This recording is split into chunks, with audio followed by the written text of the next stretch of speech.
తెలుగు ద్వారా హిందీ నేర్చుకుందాం. పూర్వం ఆ రాజు చాలా దయగలవాడుగా ఉండెను. ప్రాచీన కాలమే పూర్వం రాజు బహుత్ దయాలు థా. ఓ రాజా బహుత్ దయాలు థా.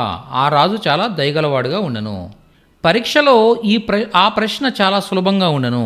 పరీక్షలో ఆ ప్రశ్న చాలా సులభంగా ఉండెను. పరీక్షామే పరీక్షలో, ఓ సవాల్ ఆ ప్రశ్న, బహుత్ ఆసాన్ థా చాలా సులువుగా ఉండెను. అప్పుడు ఆ మార్గం పొడవుగా ఉండెను. అప్పుడు తబ్ అంటే అప్పుడు. ఓ రాస్తా ఆ దారి, ఓకే, లంబా థా పొడవుగా ఉండెను.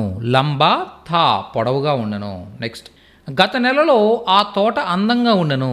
గత నెలలో, పిచ్లే మహీనే అంటే నెల అనమాట. ఓకే, మహీనా అంటే నెల. పిచ్లే మహీనే మే అలా చెప్పొచ్చు. ఓ బాగ్ అంటే తోట. సుందర్ థా అందముగా ఉండెను. నెక్స్ట్, నిన్నటి విందులో భోజనము రుచికరంగా ఉండెను. నిన్నటి విందులో, కల్కి దావత్ అంటే విందు. కల్కి దావత్ మే నిన్నటి విందులో, ఖానా భోజనము, స్వాదిష్ట అంటే రుచికరంగా ఉండడం. స్వాదిష్ట థా రుచికరంగా ఉండెను. కల్కి దావత్ మే ఖానా స్వాదిష్ట థా. గత సంవత్సరం అతని ఇల్లు దూరంగా ఉండెను. గత సంవత్సరం, పిచ్లే సాల్, ఉస్కా ఘర్ అతని ఇల్లు, దూర్ అంటే దూరము, థా ఉండెను. నిన్న నేను అనారోగ్యంతో ఉంటిని. నిన్న, కల్, నేను, మై, అనారోగ్యాన్ని బీమార్ అంటాం. బీమార్ థా ఉండి ఉన్నాను. అదే లేడీ అయితే మీరు బీమార్ థీ అని చెప్పుకోవాలి. ఓకే, నెక్స్ట్, మొదట్లో ఈ పని కష్టంగా ఉండెను.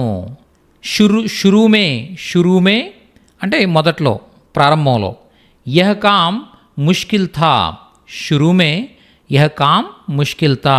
మొదట్లో ఈ పని కష్టంగా ఉండెను. నెక్స్ట్, అతను ఆ సమయంలో చిన్నవాడుగా ఉండెను.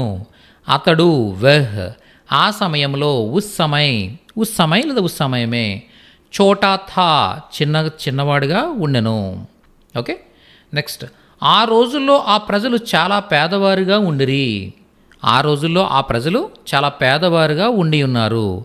దీనిని హిందీలో ఎలా చెప్పాలో మీకు తెలిస్తే కామెంట్లో పోస్ట్ చేయండి.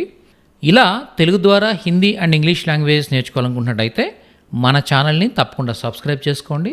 అదేవిధంగా మీకు ఈ వీడియోస్ ఉపయోగకరంగా అనిపిస్తున్నట్టయితే లైక్ చేయండి. అలా లైక్ చేయడం ద్వారా మేము మరిన్ని వీడియోస్ అప్లోడ్ చేయగలుగుతాం. Thank you.